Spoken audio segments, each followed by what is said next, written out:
How to fix Instagram Reels Friends option not showing. In order for you to fix this issue, the very first thing you want to do is to head over to your App Store on your device. In this page, search for the application Instagram. Move into this app. Right here instead of open, if you see the option of update, then your application is not up to date, and it might be one of the reasons that you're facing this issue. In this case, simply tap on update and update the app. Once you have the updated version of the app, it should fix the issue that you have been facing. If not, move into the settings of a device.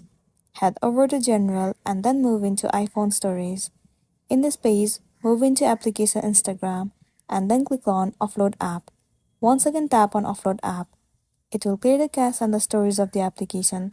It will also remove all of the unwanted bugs and make your application run smoothly. This might also fix the issue that you're facing on Instagram. So that's the wrap for this video. If this video helped you, give it a like and check out our next tutorial. Thank you.